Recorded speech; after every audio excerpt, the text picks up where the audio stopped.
What should Colorado Avalanche fans expect from Gabe Landeskog's new docuseries releasing this weekend? Has Sean Payton already proven his worth to the Denver Broncos after some unique insight into his practice habits with one of the team's star players?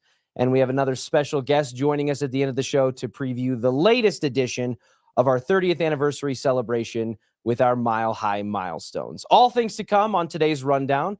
But we begin with the Denver Broncos.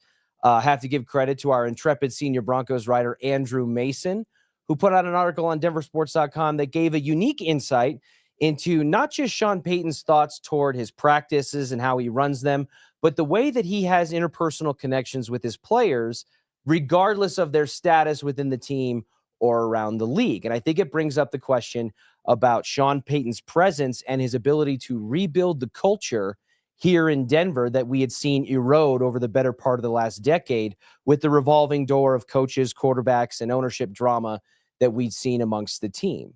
So Sean Payton comes here 2 years ago. He is kind of tasked by Greg Penner and George Payton to be the adult in the room who's going to steer this ship back to prominence. We gave it a run with Russell Wilson in the first year. It was clear that those two were oil and water, simply would not mix. And now he handpicks a quarterback in the first round for the very first time in his lengthy coaching career, and it appears may have caught lightning in a bottle in the first year with Bo Nix. But as it relates to Sean Payton, who I think we all can agree comes across a little bit grisly, a little bit crass, maybe even a little just arrogant as it relates to his demeanor toward the media, toward the fan base, etc. I think we're getting more and more evidence that that's not exactly how his players, his assistant coaches, and others within the building who experience and see things that we on the outside don't always get to see, how they look at them. And I think that was a crux of Andrew Mason's latest article, which came after Patrick Surtain made an appearance on the Rich Eisen show, where he detailed a unique kind of coaching method that Sean Payton used with him in an effort to extract more out of the Broncos' best player on the roster. If you'll remember back a couple of seasons ago, the Denver Broncos played the New England Patriots, and a wide receiver by the name of Devontae Parker, who to my knowledge is actually not playing football anymore, but toward the tail end of Devontae Parker's career, they played the Broncos against New England, and Devontae Parker had a pivotal game and two crucial catches toward the end of that game that forced a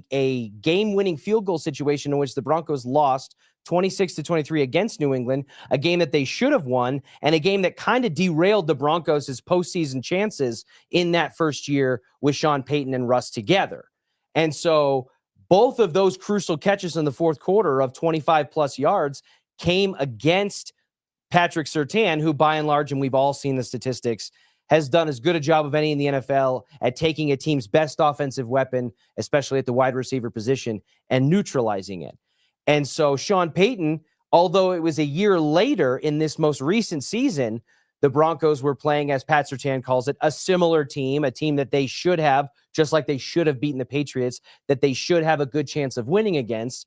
And Patrick Surtain said that he arrived at his locker and in place of his nameplate, found a piece of paper with a stat line of statistics written across it. And that stat line was in reference to Devontae Parker's stats in the New England Patriots game from the year prior.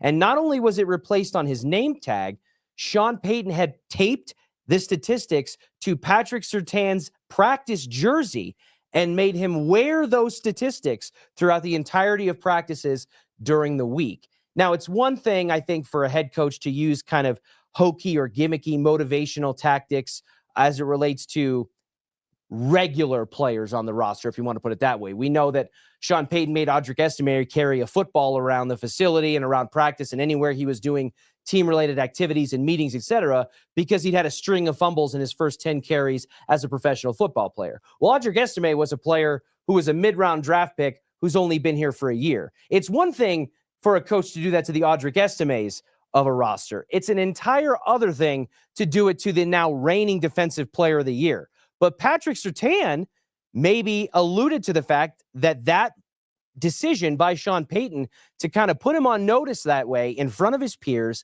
in front of his coaches, and in front of him, his coach, struck a chord with Surtain, made it a memorable experience, and then, coincidentally, Patrick Surtain goes on to have a Defensive Player of the Year caliber season and bring home the awards at the NFL Honors Ceremony. Does one thing necessarily mean that it led to the other? No, but what I think it shows you is that the surly, sarcastic, arrogant, kind of annoying Sean Payton that I think we get so many glimpses of, in his public-facing interviews and press conferences, etc.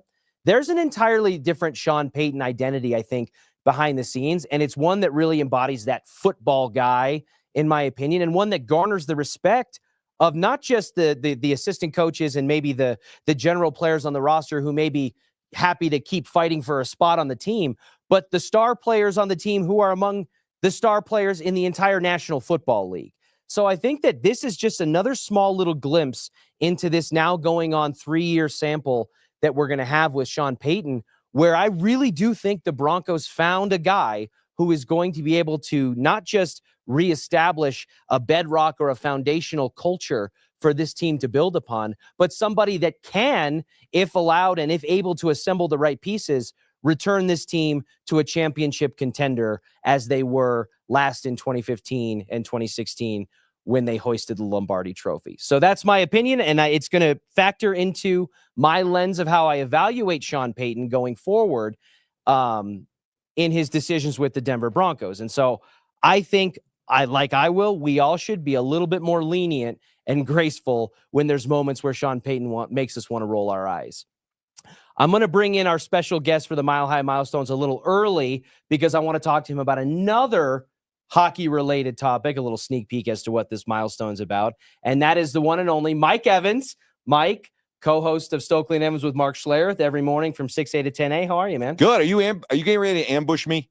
No, not yet. First of all, like, would it be an ambush here if I told you? Well, you said, come on in here and let's talk about the 2001 Avalanche winning the Stanley Cup, and now you're saying you're going to throw something else at me. I'm not prepared. Well, listen, if there's one thing I know about you in the last almost 3 decades of doing radio, it's that I think you have the slight ability to think on your feet, and there's a lot of space in that gigantic noggin for you to be able to improvise. Big. So before we get to our Mile High Milestone topic, Mike, I want to ask you about your general overall thoughts with the kind of out of nowhere news that we got this week about Gabriel Landeskog and his upcoming docuseries that's going to chronicle his attempt to return from a knee cartilage replacement surgery. What were your overall thoughts when we've obviously been chronicling the recovery process, but when you saw that it was going to be released as a docuseries, what was the first thing that came to mind? My first thought was they were anticipating a happy ending.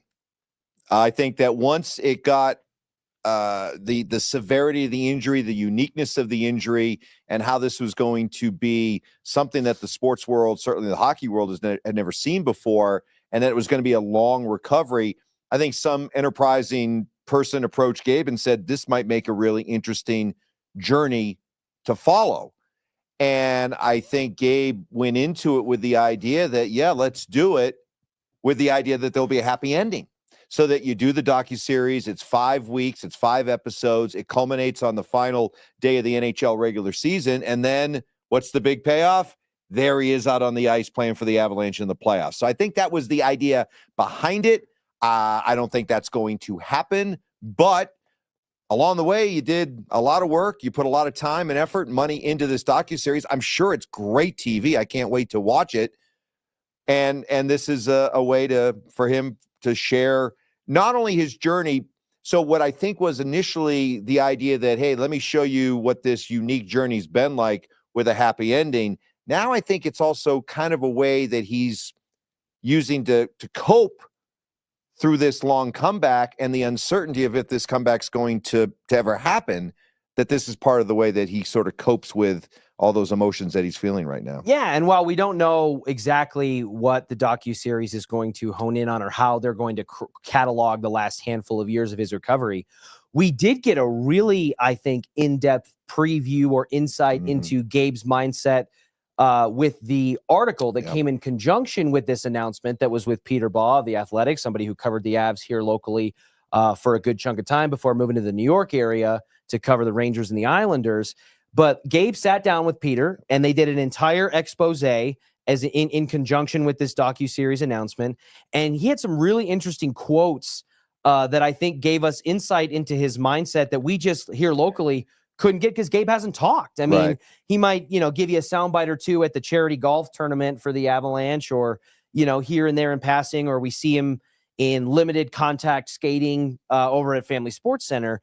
But he said something to me that I think was, while raw and vulnerable and honest, it kind of made me raise an eyebrow as to, one, whether or not I would have said it into a hot microphone or to be put into print, and two, one that might give me pause if I'm anyone but Gabe Landeskog and his team during this as it relates to his prospect to coming back.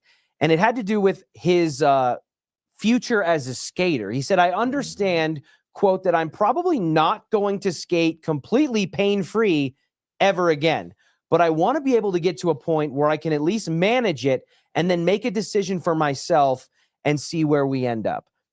And to me, my first thought in that first sentence there is the flat out admission that, hey, even if everything goes 100% my way and I catch green lights, which I clearly haven't because this has taken as many years as it's taken, but if from today forward, March 6th onward, I hit all green lights, my best case scenario is that I'm grinding through grit and pain just to skate again. Yeah.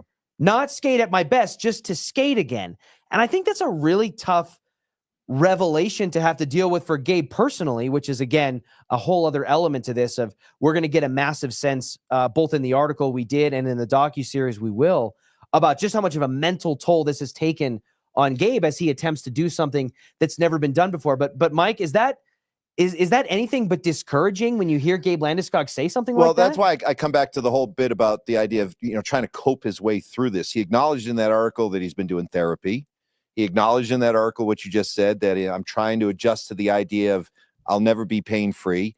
He also talked about the idea that, hey, I don't know if I'm going to be able to come back, but I'm sort of at a place now where even if I don't come back, I can feel like I won. He used that quote, like I can feel like I won. I still won because of the effort that I put in to trying to come back. So what I hear is somebody who is really struggling still because it's just in his nature. All he knows is hockey.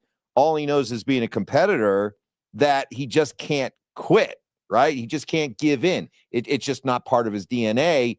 But yet there's also that part of him that understands, what I'm trying to overcome is formidable, and there's plenty of writing on the wall that would suggest that I'm not going to be able to do it. So I think you see that kind of internal struggle that's going on with him right now. And then it makes you really feel for him. You do. And you brought up the competitive nature and the competitive side to Gabe Landeskog. Let's not forget, this is a guy who is the longest tenured athlete in Colorado sports right now. And he's a guy that's worn the C on his sweater before he was legally allowed to drink. Right. Okay. And so this is somebody who has taken on that mantle at such an early age and carried it with such tenacity, but also, I think, grace in terms of the way he's been able to. And played through a knee injury to try to win a cup. And that's exactly where I was going. That it was so important to him and not to let his teammates down, that he went out and played in a playoff run where plenty of athletes would have said, hey, yeah,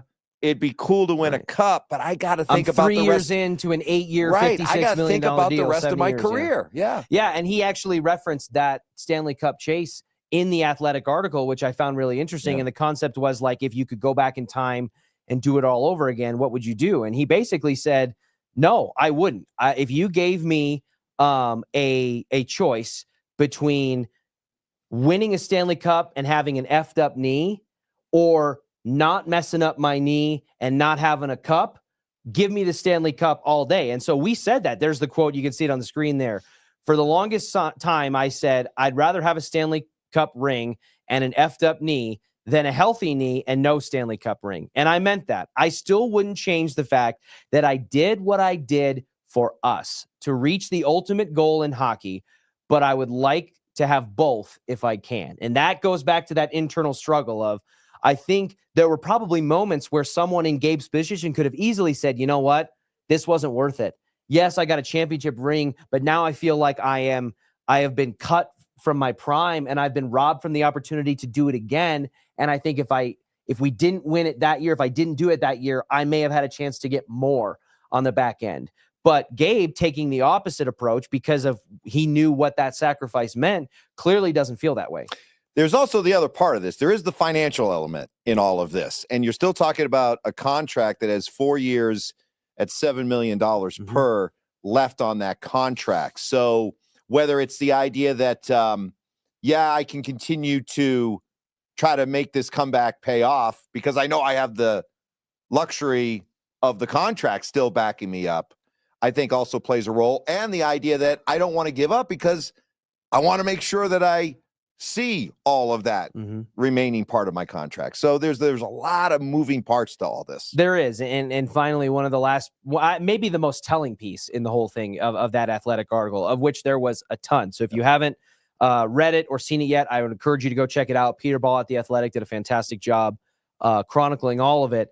But we have prognosticated and kind of waxed poetic for months and really years now at this point about Gabe Landeskog's future, whether or not he should retire, whether or not the Avalanche should take a strong-handed move to maybe move on from him, even if it means more cap constraints in the strictest salary cap sport, or, the long-term injured reserve element to it, all of that. But we haven't really had a chance to formally hear Gabe's perspective on the entire thing until this article where he flat out said, I've decided to see this thing through no matter how long it takes. At the end of the day, I started it and I plan on finishing it. So for those of us and, from you to me and Zach By and basically every Avalanche fan sitting at home on their couch when they're watching this team play is probably wondering when he's going to hang it up. Well, there's your answer. He's not. So he's going to ride this thing out to the bitter end. And one way or the other, whatever finishing it looks like, there's not going to be an early bow out from Gabe. Well, he seems to have an indefinite to be determined expiration date on this. I wonder if the Avs feel the same way. Do you think that there's a world, and because of the ability to manipulate the salary cap with long-term injured reserve and all that, we've seen the Vegas Golden Knights do that with Mark Stone for a handful of years. And it's like kind of the biggest tongue-in-cheek eye roll, in hockey at that time of year. But do you see a world where maybe the Avs, who, again, this is their captain for as many years as anyone's worn the sweater, and it's a delicate situation when this is a guy whose jersey is going to hang in the rafters whenever he decides to hang it up, and with how much he meant and sacrificed for them to win their only Stanley Cup in the last 2 decades. Do you see a world where they use that long-term injured reserve in a more permanent sense and just go into every season saying that he's going to be on here and we're going to spend all of that money? We're basically going to operate as if he's not on the team with him still on the team. And if and when he ever decides to try to make a comeback, we as a team can evaluate whether or not that's even something we want to do. Do you think that there's a world where they do that, but making the formal stance of we're kind of moving on with life without Gabe, even if he's not here? And that's probably the easiest way out of it, because that way, if both sides sort of have this agreement, look, I'm not coming back. You just carry me on long-term injured reserve for the next 2 years, and he gets his full allotment of money, and then you're down to like the last couple of years of his deal. Then you could do a buyout, and he gets the majority of his money. It's a very minor cap hit for the Avs. That could work, Richie. That could work. The only issue becomes if you don't have that agreement, you can play year to year with the long-term injured reserve. But what happens if you get near the end of the summer or in the middle of the summer and Gabe's like, I really feel that I can do this. I want to come back. Well, now all of a sudden, if you're roster planning, you're roster building, you've got to account for $7 million. You got to find $7 million. And that's where it can become sticky. In the spirit of roster building and roster construction, I think that's been kind of a hotly contested topic over the last couple of months, really kind of starting with the departure of Mikko Rantanen and the shuffling of the deck chairs by Chris McFarland as he tries to find a way to return this team or keep this team in true Stanley Cup championship contention. The trade deadline is just 2 days away now. We're looking at 3:00 Eastern time on Friday. for this thing to get done. And it still feels like, based on comments from Chris McFarland, based on general speculation about what else is out there and what the team may need, that even though we got a couple of moves over the last weekend, obviously we got the shuffling of players in the Mikko Rantanen deal with Marty Necas and Jack Drury, still feels like there might be one more move floating out there for the Colorado Avalanche. And I wanted to float a suggestion by you and get your thoughts on the excitability, the feasibility, and whether or not it's enough of a needle moving type of move to give this team what we think they might need. Two scenarios. One, they're going to do something. The question is how big or how small. They'll do something. My guess is it'll either be a cosmetic move just to add a little bit more depth, but nothing that really moves the meter. The only way you can make a deal that would bring back something significant would be if they're willing to trade Casey Middlestat. I think it comes down as simple as that. And that is exactly where I wanted to go with it, because I wanted to try to imagine a world where, by offloading Casey Middlestat and maybe probably having to package a couple of other things, do you think they could make a call to the Big Apple for a guy like Brock Nelson to be their new second line center? Would that, if they did, assuming it's Lou Lamoriello, so it's not like, there's anything written in stone, and I know the Islanders are looking to potentially try to work out a long-term deal with him, although working out a long-term deal, usually you want that to happen before the deadline, not after, because afterwards it really changes the deck a little bit. So assuming that Brock Nelson is somebody that's able to be dealt, he's the number one person on the Athletics trade deadline big board right now. He's playing second line center for the Islanders. He's doing a good job at it. Do you think if they were able to do that, and he's making $6 million, so it's comparable to Middlestat's 5.6, 5.7, whatever it is. But he's an unrestricted free agent. He's an unrestricted free agent. So you're going to have to pay him after this season, which we've seen them do with a handful of players over the last couple of years. Is Brock Nelson somebody that you think, is that big enough of a move or a swing at second line center, which they've been swinging since 2022 to try to replace Nas? Is that a move that makes you go, okay, you know what? Marty Necas is sliding into the Mikko Rantanen slot alongside, Nate and the like. If you've got a healthy and sober Val, and you've got Arturi Lehkonen, and Nate is Nate, and Kale is Kale, and Brock Nelson helps you solidify your second line there, is that a team that suddenly you're like, these guys can win a cup? I'd feel better about their chances. Yeah, I've seen enough of Casey Middlestat here since he's been here. I just don't think he's the answer at that 2C spot that, as you correctly point out, they've been trying to fill since Naz left. So it'd be with the understanding that, boy, we are really pushing our chips in to the middle of the table, because we'd be bringing in a guy that could end up being a rental in Brock Nelson, and giving up a guy in Casey Middlestat who still has 2 more years left on his contract. That would be the incentive for the Islanders to make that move, because they'd be getting value in 2 years worth of Casey Middlestat for a guy that, they're prepared to lose anyway in Brock Nelson. So it'd be a good move for the Islanders. And I think it'd be a good move for the Avalanche, because honestly, I just don't think with what they have right now, it's enough to win a cup. So if you want to take a swing at a guy like Brock Nelson, I think it's better than the alternative. If Mikko Rantanen is dealt again by the Carolina Hurricanes before the deadline, regardless of where he goes, because there are, quote unquote doomsday scenarios where, okay, what if the Carolina Hurricanes deal him to Dallas, or deal him to Vegas, or deal him to Edmonton, and then you're stacking a Western Conference, cup contending team that you already have to go through, and Mikko's got to play against you instead of with you. But let's just factor in, regardless of where he goes, even if it's one of those organizations, if Mikko is dealt by Carolina before the deadline, how much more positively does that reflect on Chris McFarland for making the original trade in the first place, bringing in 2 pieces like Necas and Drury, plus additional draft capital, and the team that gave those assets up didn't even get that, they got a 6-week or 2-month rental out of Mikko before having to deal him again. Right. How much more positively does that reflect on Chris McFarland, if at all? Yeah. Oh no, it does. They've won the trade. I mean, to this point, they've won the trade. It's been a home run. It's been a 3-run home run. I guess under your scenario, that 3-run homer becomes a grand slam. I mean, yes, so you add a little bit more onto the win margin of the trade, but no, it's already been a victory. You know what I think? I think that and the players that I'm going to use in comparison to this are nowhere near, I think, Mikko Rantanen's level as an NHL player, and it's going to be a cross-sport analogy, a little bit imperfect. I think Mikko Rantanen kind of Shelby Harris'd himself a little bit, kind of Kareem Jackson'd himself a little bit, whereas I think he overestimated the interest around the market to give him what he and his agent felt that he was worth. I think that, toward the end of his time here with Colorado, it was like, hey, there was all the debate of, can he make more than Nathan McKinnon? Will they do that? Will they not? Mm-hmm. Well, even if it wasn't, you were still looking at, a deal north of $12 million, which would have made him like the highest paid non-center or the highest paid winger in the National Hockey League. And then you have the connection to Leon Draisaitl because of his agent, but Mikko's not Leon Draisaitl, nor they don't even, it's not, I don't think that's a super comparable thing, even for an agent who represents both to use.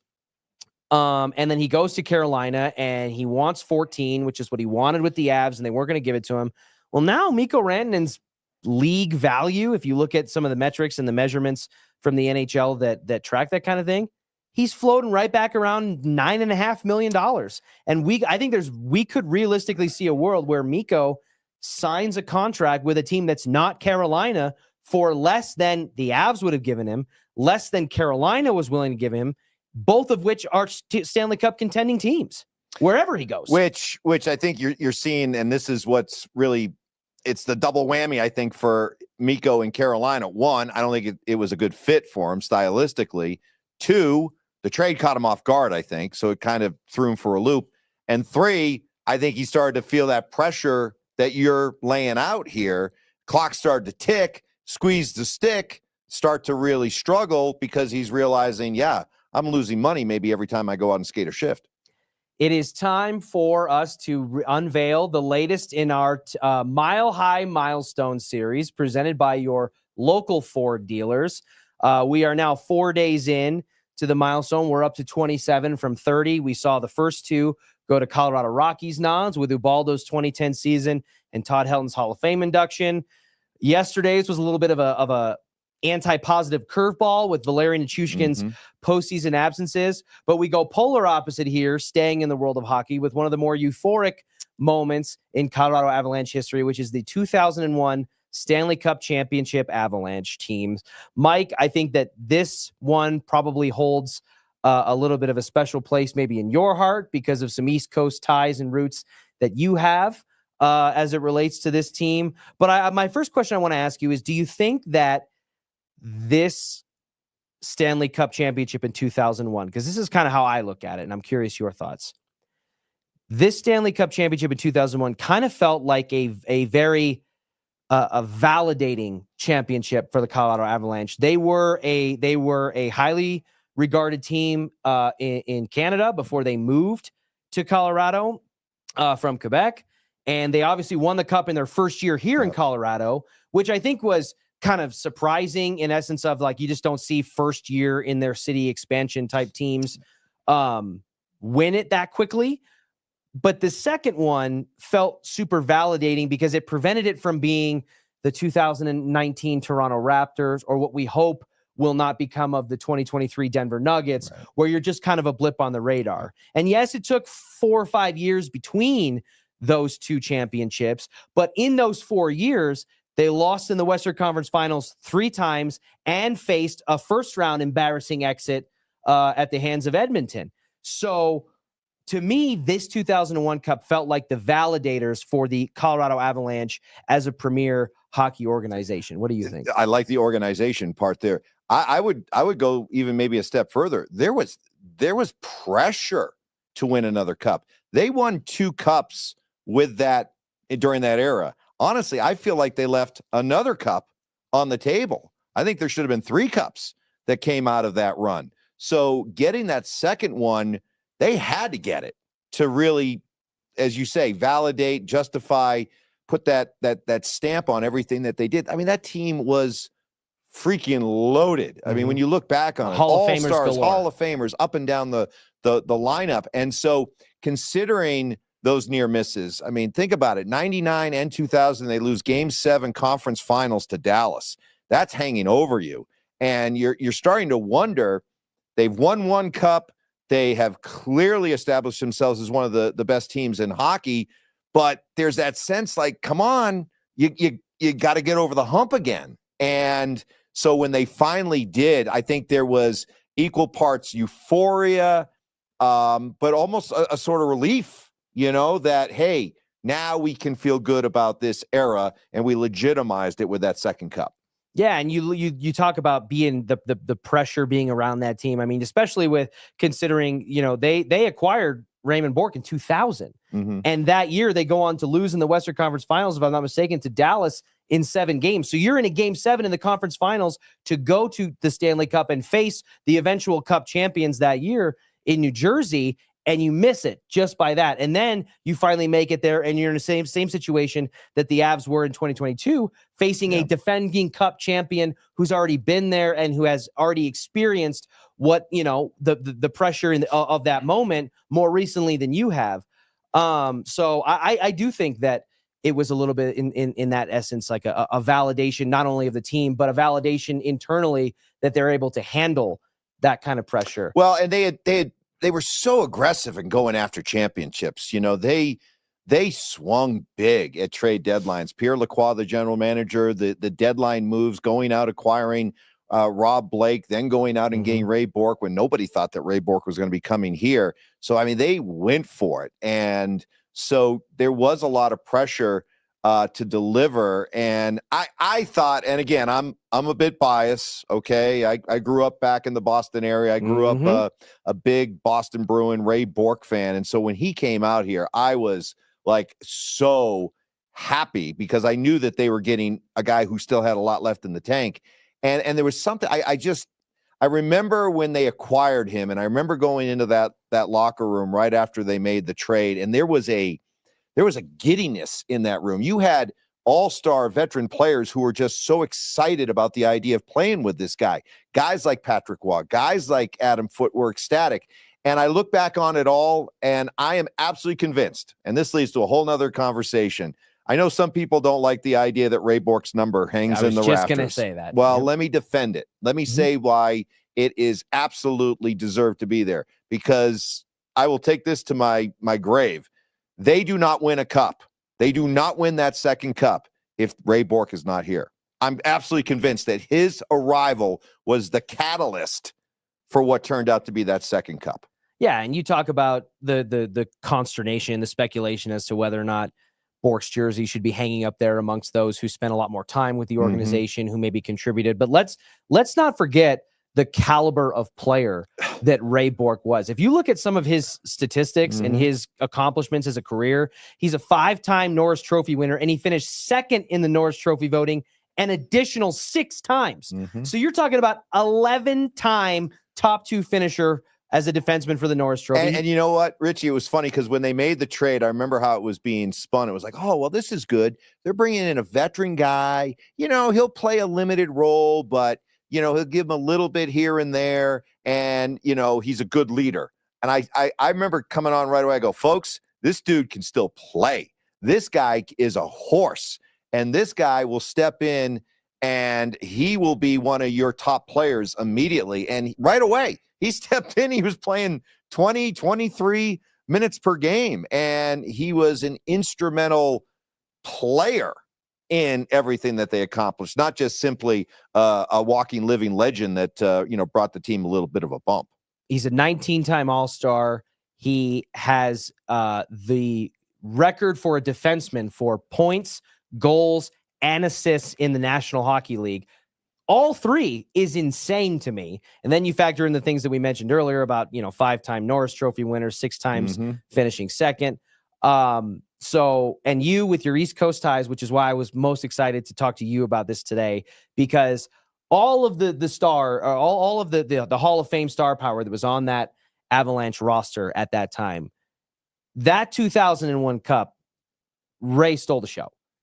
And so when you hear, or when you think back on the words after 22 years, Raymond Bourque, the final call of the Game 7 against the Devils, what memories or emotions or, thoughts come to mind? Well, it's just the idea that, the significance of his arrival and what he meant to that team, and why it wasn't just ceremonial, his arrival. He was an instrumental part in what they accomplished. And I think the pursuit of getting him that championship, that long 2-decade journey of trying to finally get a Stanley Cup, I think that was perfectly summed up when Joe Sakic, the captain of the Avalanche. Look, one of the great perks of being a captain of a hockey team is when you guys win the cup, you're the first one that gets a hold of it. You're the first one that gets to lift it and skate it around. I mean, it is a pretty cool perk